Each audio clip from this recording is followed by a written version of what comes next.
ସେମାନଙ୍କ ପାଇଁ ବୁଝିବାର ସହଜ ହେବା ପାଇଁ ସେ ଦୃଷ୍ଟାନ୍ତରେ ଶିକ୍ଷା ଦଉଥିଲେ। ଦ୍ୱିତୀୟ ବିଷୟ ସେଇଟାରେ ଲେଖାଯାଏ ଯେଉଁମାନେ ବୁଝିବା ପାଇଁ ପ୍ରସ୍ତୁତ ନଥାନ୍ତି ସେମାନଙ୍କ ଠାରୁ ଆତ୍ମିକ ଜ୍ଞାନ ଆତ୍ମିକ ବିଷୟ କନସିଲ ବା ଛପିକିରି ଲୁଚିକିରି ରଖିବା ପାଇଁ ମଧ୍ୟ ଦୃଷ୍ଟାନ୍ତର ଉଦାହରଣ।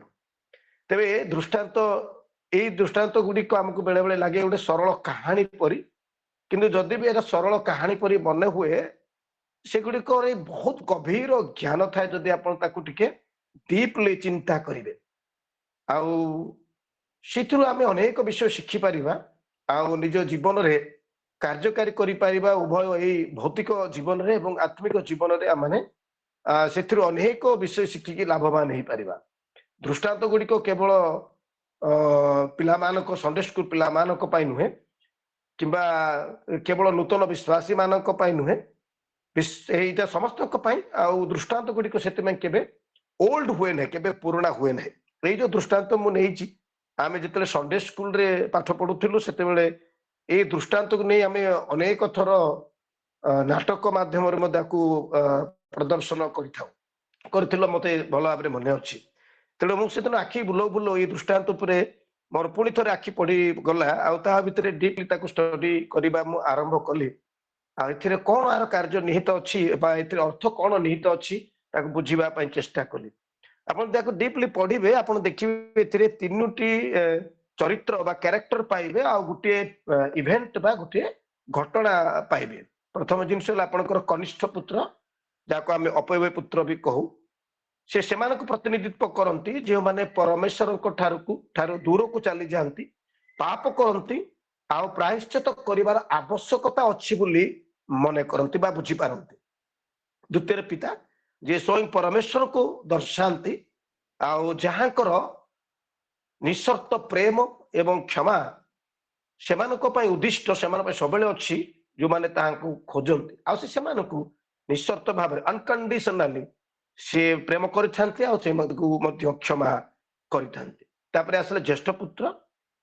ଜ୍ୟେଷ୍ଠ ପୁତ୍ର ଏପରି ଏକ ବ୍ୟକ୍ତି ଯିଏ ଆତ୍ମଧାର୍ମିକ ସେଲ୍ଫ ରାଇଚିୟସ୍ ଲୋକମାନଙ୍କୁ ପ୍ରତିନିଧିତ୍ୱ କରନ୍ତି, ଯେଉଁମାନେ କି ଅନ୍ୟମାନଙ୍କ ବିଷୟରେ ଅତି ଶୀଘ୍ର ଗୋଟିଏ ଓପିନିଅନ ଡ୍ର କରନ୍ତି, କନକ୍ଲୁଜନ ଡ୍ର କରନ୍ତି, ଆମେ ତାକୁ ଜଜମେଣ୍ଟାଲ ବି କହିଥାଇପାରୁ। ସେ ପ୍ରକାର ଲୋକମାନଙ୍କୁ ସେ ପ୍ରତିନିଧିତ୍ୱ କରନ୍ତି। And finally Bhoj the feast, ସେ ଏ ପ୍ରକାର ଏକ ବିଷୟକୁ ପ୍ରତିନିଧିତ୍ୱ କରେ ବା ଏକ ଦର୍ଶାଏ ଯେ ଜଣେ ପାପୀର ମନ ପରିବର୍ତ୍ତନରେ କିପରି ସ୍ୱର୍ଗରେ ମହା ଆନନ୍ଦ ହୋଇଥାଏ। ତେବେ ଆସନ୍ତୁ ଏଇ ବିଷୟକୁ ନେଇ ଆମେ ଆଜି ଟିକେ ଆଲୋଚନା କରିବା। ମୁଁ ଏଣ୍ଟାୟାର ଏଇ ଯୋଉ ବାକ୍ୟାଂଶକୁ ଇଂରାଜୀରେ 6ଟି ଆର୍ ରେ ସମାରାଇଜ କରିଛି ବା ସେଥିରେ ସଂକ୍ଷେପରେ ତାକୁ ମୁଁ I have summarized this entire portion of the scripture in 6 R's। ଆମେ ଆଜି ଦେଖିବା ସେ 6ଟି ଆର୍ ମଧ୍ୟ କିଛି ଆର୍ ଆଜି ଆମେ ଯେ କମ୍ପ୍ଲିଟ କରିବା ପାଇଁ ଚେଷ୍ଟା କରିବା। ପ୍ରଥମ R stands for rebel and run away, यानी कि ବିଦ୍ରୋହ କରି ଆପଣ ପରମେଶ୍ୱରଙ୍କ ଠାରୁ ଦୂରକୁ ପଳାୟନ କରିବା। ଆପଣ ଯଦି ସେଇ ବାକ୍ୟାଂଶର ପଢିବେ, ଆମେ ପୁରାଟା ପଢିବାନି, ଆବଶ୍ୟକ ଅନୁସାରେ ବାକ୍ୟ ଅନୁଭୂତ ଆମେ ପଢିପାରିବା। ଲୋକ ତାର 15 ପର୍ବ 11 ଏବଂ 13 ପଦରେ ଯଦି ଆପଣ ପଢିବେ ସେ ଲେଖାଯାଏ, ଦୁଇଟି ପୁଅଙ୍କ ମଧ୍ୟରୁ ସାନ ପୁଅ ବାପାଙ୍କୁ ତା ଭାଗର ସମ୍ପତ୍ତି ଦାବି କଲା। ନିଶ୍ଚିନ୍ତ ଭାବରେ ସେ ପ୍ରଥମ ଥର ମାଗୁ ମାଗୁ ପିତା ତାକୁ ଦେଇନଥିବେ, ଏଟା କେବେ ବି ହେଇନଥାଏ। ଆମେ ଘରେ ଚକୋଲେଟ ମାଗିଲେ ମଧ୍ୟ ଆମେ ଇନଷ୍ଟାଣ୍ଟଲି ପାଇନଥାଉ କିମ୍ବା ଆମେ ମଧ୍ୟ ଦେଇଥାଉ। ଏବେ ମୋର ପିଲା 2 ଜଣ ଅଛନ୍ତି, ନଟ୍ ଦାଟ୍ ଯେ ସେ ଯାହା ଯେତେବେଳେ ମାଗିବ ଇନଷ୍ଟାଣ୍ଟଲି ସେମାନଙ୍କୁ ସେଟା ଦିଆ ହେଇଯାଉଛି। ଆମେ ତାକୁ ଡିଲେ କରିବା ପାଇଁ ଚେଷ୍ଟା କରିଥାଉ ଆଉ ସେ ଭୁଲିଗଲେ ଆହୁରି ଭଲ, କାହିଁକିନା ପିଲାମାନେ ଭଲ ଖାଦ୍ୟ ଖାଇବା ପାଇଁ ଏତେ ପସନ୍ଦ କରୁନାହାନ୍ତି। ଯୋଉଗୁଡାକ ଖାଦ୍ୟ ଏତେ ଭଲ ନୁହେଁ ବା ଯୋଉଗୁଡାକ ଆପଣଙ୍କର ହେଲ୍ଦି ନୁହେଁ ସେଗୁଡା ଖାଇବା ପାଇଁ ପସନ୍ଦ କରନ୍ତି, ତେଣୁ ଆମେ ତାକୁ ଡିଲେ କରିବା ପାଇଁ ଚେଷ୍ଟା କରୁଛୁ କାଲି ଦେବା। ତେଣୁ ଅବଭିୟସଲି ପିତା ତାଙ୍କର କନିଷ୍ଠ ପୁତ୍ରକୁ ମଧ୍ୟ ପ୍ରଥମ ଥର ମାଗୁ ମାଗୁ ଦେଇନଥିବେ, କିନ୍ତୁ ସିଏ ବାରମ୍ବାର ଦାବି କରିବା ଦ୍ୱାରା ଏପରି ଏକ ସମୟ ଆସିଛି ଯୋଉଥିରେ ପିତା ଆଉ ତାକୁ ଦେଖିଲେ ଆକୁ ବିୟଣ୍ଡ କଣ୍ଟ୍ରୋଲ ହଉଛି। It's better to give his person. ସେ ସମୟ ଆସିଲା ପରେ ସେ ତାକୁ ତା ଭାଗ ଦେଇଛନ୍ତି। ସେ ବାରମ୍ବାର ଡିମାଣ୍ଡ କରିବା ପରେ ଅତିଷ୍ଠ ହେଲା ପରେ ସେ ନିଶ୍ଚିତ ଭାବରେ ଦେଇଛନ୍ତି। ତେବେ ପ୍ରଶ୍ନ ଉଠେ, ଆମେ କାହିଁକି ବିଦ୍ରୋହ କରିଥାଉ? ବିଦ୍ରୋହ କରିବା ଉତ୍ତମ କି? ଆମେ ଯଦି ଆନାଲାଇଜ କରିବା ତାହେଲେ ଆମେ ବିଦ୍ରୋହ ସେତେବେଳେ କରିଥାଉ ଯେତେବେଳେ ଆମର ଗୋଟେ ଓବିଡିଏନ୍ସ ବା ସମର୍ପଣର ଭାବ ଖତମ ହେଇଯାଇଥାଏ। when we lose the nature of submission we start revolting। ଆମେ ଯେତେବେଳେ ଆମମାନଙ୍କର ସମର୍ପଣର ଭାବ ଆମମାନଙ୍କର ଅଭାବ ହୁଏ, ସରିଯାଏ, ସେତେବେଳେ ଆମେ ବିଦ୍ରୋହ କରିବାକୁ ଆରମ୍ଭ କରିଥାଉ।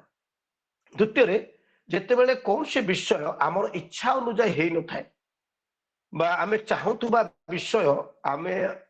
ବିଷୟ ଆମର ସମୟରେ ହେଇନଥାଏ, ଆମକୁ ଲାଗେ ଯେ ଡିଲେ ହଉଛି, ଡେରି ହଉଛି, ବା ମୁଁ ଯୋଉଟା ପାଇବା କଥା ତାଠାରୁ କମ୍ ପାଉଛି, ଆଇ ଡିଜର୍ଭ ମୋର ଦେନ୍ ଦିସ୍, ସେଇ ପ୍ରକାର ପରିସ୍ଥିତି ଆସିଲେ ଆମ ମନରେ ଗୋଟେ ବିଦ୍ରୋହ ଭାବ ଆସେ, ଆଉ ଯୋଉଥିରେ ଆମେ ବିଦ୍ରୋହ କରିବା ଆରମ୍ଭ କରିଥାଉ। ତୃତୀୟରେ, ଯେତେବେଳେ ଆମେ ମନେ କରିଥାଉ ଯେ ଆମେ ଇଣ୍ଡିପେଣ୍ଡେଣ୍ଟ ହେବା ଦ୍ୱାରା, ଚାହେ ଫ୍ୟାମିଲି ଠାରୁ ହଉ କିମ୍ବା ପରମେଶ୍ୱରଙ୍କ ଠାରୁ ହଉ, ଆମେ ଇଣ୍ଡିପେଣ୍ଡେଣ୍ଟ ହେବା ଦ୍ୱାରା, ଆତ୍ମନିର୍ଭରଶୀଳ ହେବା ଦ୍ୱାରା ଆମେ ଅଧିକ ଉନ୍ନତ କରିପାରିବୁ। ସେଇ ପ୍ରକାର ମନୋଭାବ ଯେତେବେଳେ ଆସେ, ଆମେ ବିଦ୍ରୋହ କରିବାକୁ ଆରମ୍ଭ କରିଥାଉ। ଆମମାନଙ୍କର ସମସ୍ତଙ୍କ ସହିତ ଆମେ ସେଇ ଚେନ୍ ଯୋଉ ଅଛି, ରିଲେସନସିପର ଚେନ୍, ତାକୁ ଆମେ ଡିସକନେକ୍ଟ କରିବା ପାଇଁ ଚେଷ୍ଟା କରିଥାଉ, so that we can fly high, we can go better position, we can improve a lot, right? ଏମିତି ଆପଣ ଦେଖିବେ ଗୋଟେ ଗୋଡ଼ି ଯଦି ଉଡଉଛନ୍ତି ଜଣେ, ସେଥିରେ ଗୋଡ଼ିର ସାଙ୍ଗରେ ଗୋଟେ ସୂତା ଲାଗିଥାଏ। ତ ଗୋଡ଼ିକୁ ଲାଗେ ଯେ ଏ ସୂତାଟା ମତେ ଭିଡ଼ିକି ଧରୁଛି ବୋଲି ମୁଁ ଆଉ ଉପରକୁ ଯାଇଥାନ୍ତି, ଆଉ ଉପରକୁ ଉଡ଼ିଥାନ୍ତି, ଏ ସୂତା ମତେ ଅଟକଉଛି। This is my obstacle, this thread is my obstacle, so that's why I am not going high. ତ ସେଦିନେ ସୂତା ସହିତ ବିଦ୍ରୋହ କଲା ତୁ ମତେ ଅଟକଉଛୁ, ତ ମୁଁ ତ ଛିଡେଇ ଦଉଛି। କିନ୍ତୁ ଯେତେବେଳେ ତାକୁ ଛିଡେଇ ଦେଲା, ସିଏ ଗୋଡ଼ି କିଛି ସମୟ ଉପରେ ଉଡ଼ିଲା ପରେ ସେ ଆସି ତଳେ ଧଡ଼କିନା ପଡ଼ିଲା। ଦ୍ୟାଟ୍ ମିନ୍ସ ଯୋଉ କନେକ୍ସନ ଅଛି, ଯୋଉ ଡିସିପ୍ଲିନ ଅଛି, ଯୋଉ ଅନୁଶାସନ ଅଛି, ସେଇଟା ଆକ୍ଚୁଆଲି ଆମକୁ ଉନ୍ନତି କରିବାରେ ସହାୟକ ହେଇଥାଏ, ନା କି ସେଇଟା ଆମର ଅବଷ୍ଟାକଲ ହେଇଥାଏ, ନା ଆମର ଷ୍ଟମ୍ବଲିଂ ବ୍ଲକ୍ ହେଇଥାଏ। ବଟ୍ ଆମକୁ ଲାଗେ ଯେ ଆମେ ଯେତେବେଳେ ସ୍ୱାଧୀନ ହେଇଯାଉ, ଆମେ ଯେତେବେଳେ ଇଣ୍ଡିପେଣ୍ଡେଣ୍ଟ ହେଇଯାଉ, ଆତ୍ମନିର୍ଭରଶୀଳ ହେଇଯାଉ, ଆମେ ଉପରକୁ ଉଠିଥାଉ। ତେଣୁ ଆମେ ଏଇ ସବୁ ବନ୍ଧନରୁ ମୁକ୍ତ ହେବା ପାଇଁ ଚେଷ୍ଟା କରିଥାଉ। ଆପଣ ଜାଣିଥିବେ ଫ୍ରେଞ୍ଚ ରିଭଲ୍ୟୁସନର ଫାଦର ଯାହାକୁ ଆମେ କହୁ, ଜିନ୍ ଜାକ୍ ରୋସୋ, ସେ ଗୋଟେ ବଢିଆ ଷ୍ଟେଟମେଣ୍ଟ ତାଙ୍କର ଅଛି, ଫିଲୋସଫି, ସେ ଇଜ ଏ ଫିଲୋସଫର। ତାଙ୍କର ଗୋଟେ ବଢିଆ ଷ୍ଟେଟମେଣ୍ଟ ଅଛି, ଗୋଟେ ବଡ ଫିଲୋସଫି ଅଛି, man is born free but everywhere he has changed। Man is born free but everywhere he has changed। So we have a lot of change। କିଛି ଦୃଶ୍ୟମାନ ଶିଙ୍କୁଳି ଆଉ କିଛି ଅଦୃଶ୍ୟମାନ ଶିଙ୍କୁଳି। ଦୃଶ୍ୟମାନ ଶିଙ୍କୁଳିକୁ ଆମେ ଛିଡେଇ ଦେଇପାରୁ, ବଟ୍ ଅଦୃଶ୍ୟମାନ ଶିଙ୍କୁଳି ଆପଣ ଚାହିଁଲେ ମଧ୍ୟ ଛିଡେଇ ପାରିବେନି। one of them is the chain of relationship। ତ ଇଏ ସାନ ପୁଅ ସେଇ ବାପାଙ୍କ ଠାରୁ ଏବଂ ପରିବାର ଠାରୁ ଅଲଗା ହେଇକି ସେ ଚିନ୍ତା କଲା, ୟାଙ୍କଠାରୁ ସମ୍ପର୍କ ଛିଣ୍ଡେଇ ଦେଇକିରି ଯଦି ମୁଁ ଦୂରକୁ ଯିବି ତାହେଲେ ଆଇ କ୍ୟାନ୍ ଇମ୍ପ୍ରୁଭ ମୋର ଦେନ୍ ଦିସ୍, ଆଠାରୁ ଅଧିକ ମୁଁ ଉନ୍ନତି କରିପାରିବି। ତେବେ ଏଇ ଯୋଉ ବିଦ୍ରୋହ କରିବାର ମନୋବୃତ୍ତି, ଏହା ଏକ ପାପ ଅଟେ ବୋଲି ବାଇବଲ ପ୍ରକାଶ କରେ। ଆପଣମାନେ ଯଦି ପଢିବେ ପ୍ରଥମ ସାମୁଏଲ ତାର ପ୍ରଥମ 15 ଅଧ୍ୟାୟ 23ର କ ଅଂଶରେ ସେଟାରେ ଲେଖାଯାଏ, first Samuel chapter 15 verse 23a, ଯେହେତୁ ବିଦ୍ରୋହ ମନ୍ତ୍ରପାଠ ପାପ ତୁଲ୍ୟ ଓ ଅବାଧ୍ୟତା ଅବସ୍ତୁର ଓ ଠାକୁର ମାନର ପୂଜା ତୁଲ୍ୟ। ଦେଖନ୍ତୁ ବିଦ୍ରୋହ କେତେ ବଡ ପାପ ସହିତ ତୁଳନା କରାଯାଇଛି। ପ୍ରତିମା ପୂଜା ସହିତ ତୁଳନା କରାଯାଇଛି, ମନ୍ତ୍ର ପାଠ ସହିତ ତୁଳନା କରାଯାଇଛି।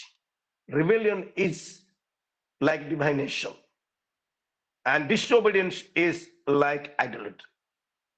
ତେଣୁ ପ୍ରତିମା ପୂଜା ସହିତ ଆଉ ମନ୍ତ୍ର ପାଠ ସହିତ ତୁଳନା କରାଯାଇଛି ଆମମାନଙ୍କର ଏହି ବିଦ୍ରୋହ ମନୋଭାବକୁ।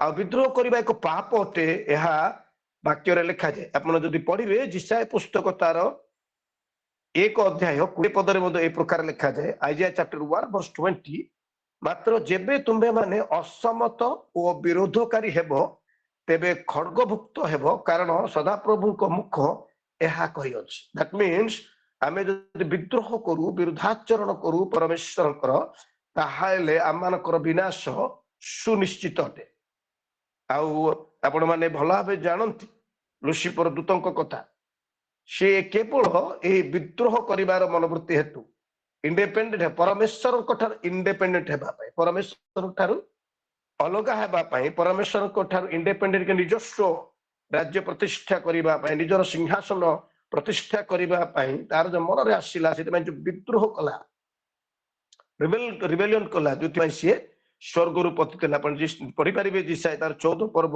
12 पदरे आपण मैंने आराम रे घरे पढ़ंतु ताको एबे आमे पढ़िबा समय ना तो आमे जेते बेले विद्रोह करि थाओ आमे परमेश्वर को विरुद्ध रे पाप करि थाओ आ जेते पाप करि थाओ परमेश्वर ठारो आमे दूर को जाई थाओ आ परमेश्वर आमको जगतर पृथकीकृत हेबा पय आमको मनोनीत करिसंती किंतु आमे विद्रोह करिबा द्वारा आमे जगतर कोन पृथकीकृत हेबा जगतर कोन दूर जिबा आमे परमेश्वर को ठार पृथक हेई थाओ आमे परमेश्वर को ठारू दूर को चली जाई थे we run away from our father God due to our rebellious nature आमानकर विद्रोह मनोभाव जुगु आमे पिता ईश्वर को ठारू दूर को जाई था जिमिति एठारे आमे सेही कनिष्ठ पुत्र ताकर से रिबेलियस नेचर जुगु विद्रोह मनोभाव जुगु से पिता को ठारू दूर को चली गला आमे कौन सी कारण रु परमेश्वर ठारू दूर को चली जाई था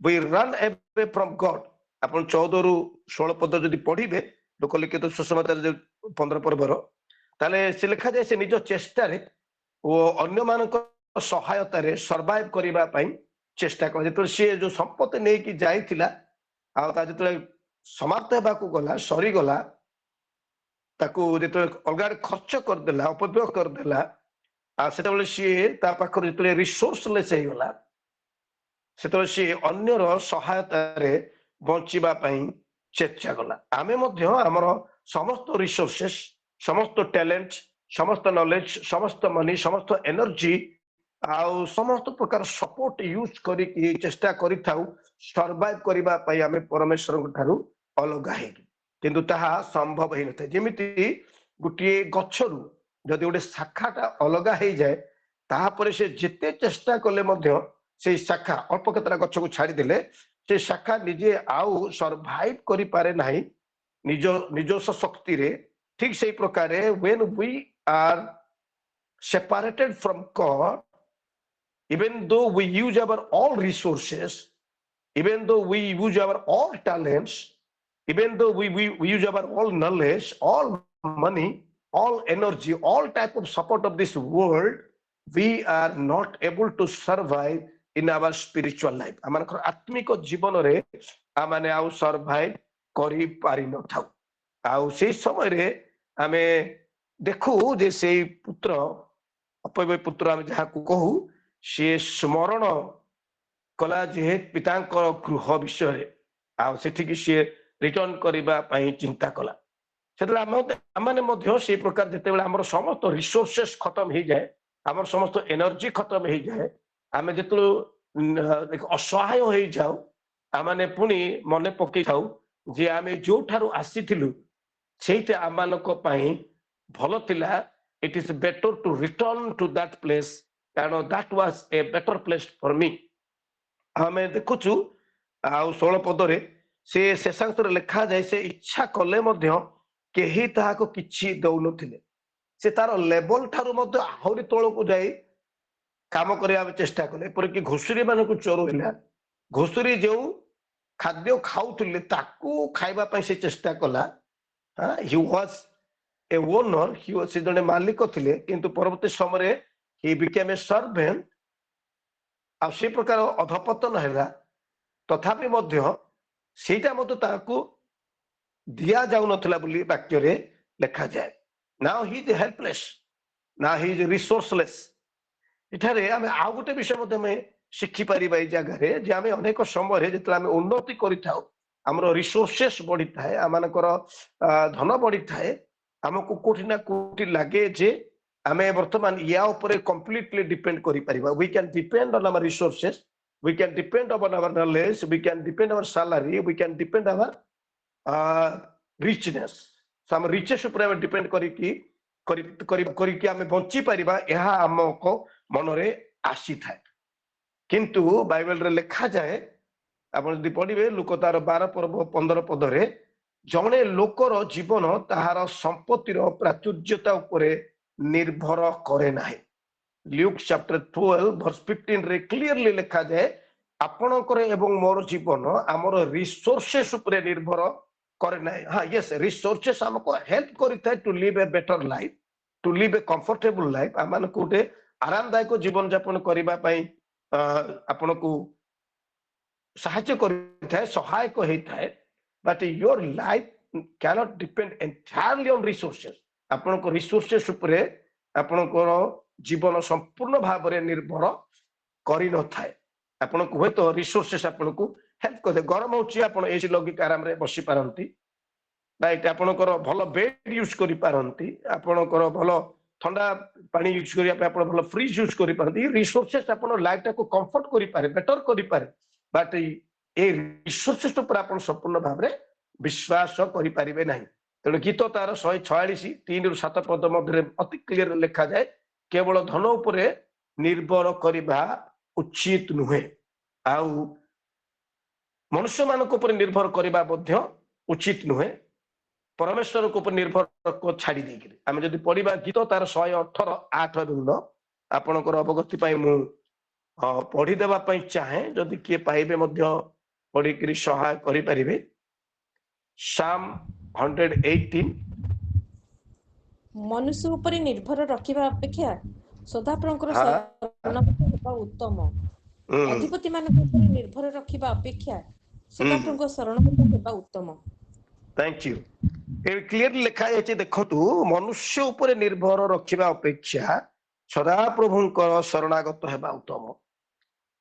अधिपति मानक उपर निर्भर रखिबा अपेक्षा सदाप्रभुଙ୍କର शरणागत हेबा उत्तम।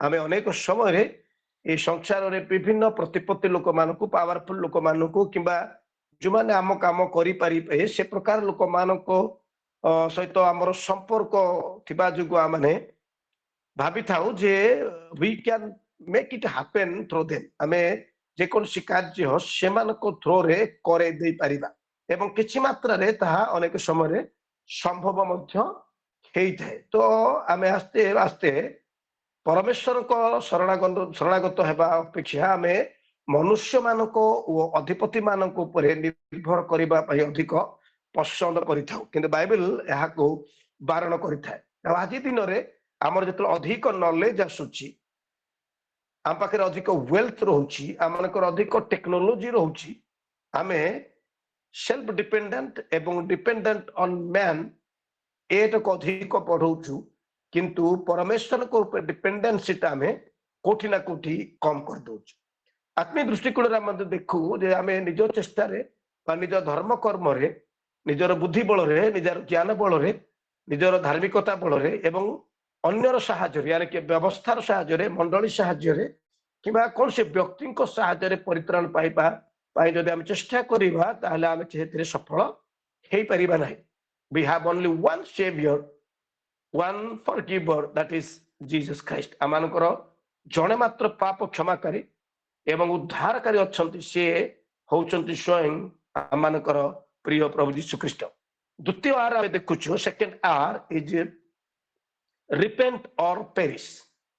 ए प्रकार परिस्थिति रे आपनकर घडिसंती मुहूर्त रे पहुंचिला परे आपण पाखे एवं मो पाखे गोटे मात्र बाट अछि, या तो मन फेरण करिबा, न्यायोचित आमाने सेथिरे विनष्ट हेबा। रिपेंट और पेरिश, पश्चाताप करिबा, मन फेरण करिबा, किंबा मैंने सेही परिस्थिति रे विनष्ट हो जिबा।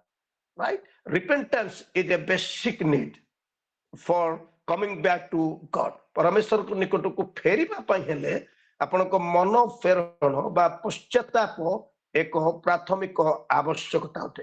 आ क्रिश्चियनिटी रे आमानकर मध्य एहा गोटे बेसिक टीचिंग हेता।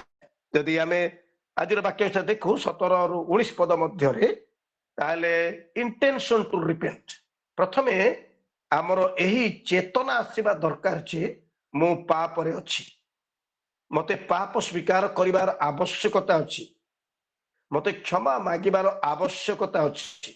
मते मन परिवर्तन करिवार आवश्यकता अछि मते परमेश्वर को निकट को फेरिवार आवश्यकता अछि आगो ये इंटेंशन आमानकर माइंड रे आसीबार आवश्यकता अछि नचेत आपण आकु कार्य रे परिणत करि परिबे नाही we can not repent while we are enjoying the sin आमने जेतले पाप को उपभोग करूछु पाप हमको भलो लागुची सेही परिस्थिति रे आपण रिपेंट करि परिबे नै आपण मन फेरण करि परिबे नाही right it is never too late to repent so let us repent before it is too late मन फेरण करिबा पई केबे भी विलंब होए नाही बरं आसंतु विलंब हेबा पूर्व माने मन फेरण करिबा आपण जो देखिबे बाइबल रो प्रथमांश गुडी करे मध्य मन फेरण बा मन परिवर्तन बा रिपेंटेंस गोटे बेसिक नीड हेतिबा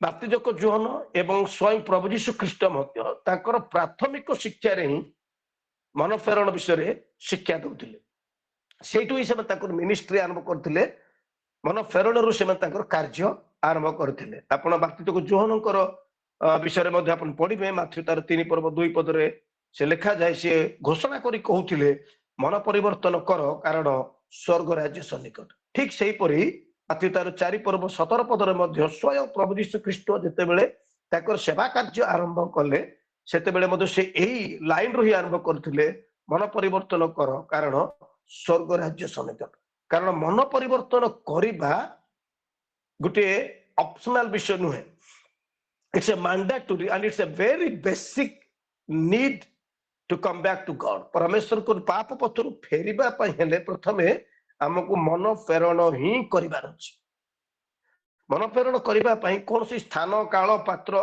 आवश्यक नै you and we can repent any time anywhere आपण उदाहरण मने पकांतु यीशु ख्रीष्ट क्रूसार्पित हेबा समय रे दुईटी डकायत को ताको संग रे बा पटे डाहाण पटे टंगा जायतिला आ ता भितर जणे क्रूसरे थाई जीवन सारा पाप करिछि किंतु क्रूसरे थाई से मुहूर्त से निजर पाप स्वीकार करी मन परिवर्तन करुछि मन फेरण करुछि पश्चाताप करुछि ता लाइफ रे जति से कुकर्म करथिला आ सेही क्षण से पाप क्षमा पाउछि सेही दिन से प्रभु यीशु ख्रीष्टଙ୍କ सहित रे पारदीश रे उपस्थित होछि सब परमेश्वरଙ୍କର असीम कृपा अनकंडीशनल लव अनकंडीशनल फॉरगिवनेस सो केवल आम ऊपर निर्भर करुछि आमे केते बेले माने मन फेरण करुछि God is always ready to forgive us से प्रति मुहूर्त रे प्रत्येक परिस्थिति रे प्रत्येक समय रे प्रत्येक स्थान रे से प्रस्तुत अछंती आम को क्षमा देबा पाई जदि आम माने प्रकृत रे मन परिवर्तन करिबा पाई इंटेंशन आछि आ माने मन परिवर्तन करिबा पाई जदि आम माने चाहू आमर अवस्था तो से डकायत ठारू निश्चित भाव रे भल अवस्था रे आम क्रूसरे टंगा जाय से प्रकार परिस्थिति रे आम नाहु किंतु आम बेले बेले पाप करिबारे हमकु से आम पाप करूचु बोली हमको लागे नाही so we don't think that we are committing sin तेणु आम जेहेतु पाप करुचु बोली हमको मने लागे नाही सेथि पई आ माने आ मन प्रेरण विषय मध्ये आम चिंता करि न थाउ मन परिवर्तन करिवा विषय मध्ये माने चिंता करि न थाउ आज देखंतु चर्च गुडी करे मन प्रेरण विषय केते प्रचार होछि आमे बहुत बड़ बड़ विषय प्रचार करूचु सत किंतु मन परिवर्तन करिवा विषय रे आमाने जेतिकी प्रचार करिवा कथा आमाने सेतिकी प्रचार करूना आमाने जानुचु केते जण सामना रे जे माने पाप करूचंती किंतु ताको पाप विषय हम ताको चेतना देउना तेणु आज मंडली गुडी करे निशा सेवन ठारू आरंभ करी विभिन्न प्रकार पाप काम लिप्त थाई आमे मंडली रो अंशी हेचु मंडली रो समस्त प्रकार कार्य रे शामिल हेचु मंडली रो आमाने विभिन्न पद पदवी रे मध्ये अछु आमाने प्रचार कार्य मध्ये करूछु पुणी मंडली रो आमाने प्रभु बोध रे मध्ये शामिल होछु बिकॉज आमर चेतना आसु नाही जे आम पाप करुचु आ पाप सकाशे मते मन प्रेरण कर आवश्यकता अच्छी मते मनस्ताप करिवार अच्छी मते पश्चाताप करिवार अच्छी मते क्षमा मागिबार अच्छी ए इंटेंशन आम माइंड रे आसुना we are enjoying our life in sin we are enjoying this sin आजिकली सहजरे बेष्टित पाप गुड़िक आ पाप परी मने हो नाही आमे ताकू टेक इट ग्रांटेड कर देइछु आमे ताकू भाबुछु एटा कले चलिबो छोट छोट पाप गुड़िक आमको लगे छोट पाप गुड़िक बा सहजरे बेष्टित पाप गुड़िक परमेश्वर जदि को दिन अनुग्रह करते ताहले सहजरे बेष्टित पाप आ तार अत्यंत भयानक कुपरिणाम विषय में आम दिने आलोचना करवा आज दुईटी 6टी आर मध्यरु मु 2टी आर आपण मान सम्मुख रखिली नेक्स्ट अध्याय रे आमाने आउ किछि आर संपर्क रे आलोचना करिबा रिकैप मु कर देबी सरेबा पूर्व प्रथम are is rebel and run away विद्रोह करी परमेश्वर ठारू दूर को पळेबा पाप रे पतित हेबा द्वितीय है आपणकर रिपेंट और पेरिश या तो आपण मन फेरण करिवार इंटेंशन आसीबो मन फेरण करिवे नाही तो सेई जगह रे आपण विनष्ट हेबे प्रभुंकर प्रिय लोक माने आसंतु एई दृष्टांतरु अपय पुत्रर दृष्टांतर जीवनी आमानक जीवन रे भौतिक एवं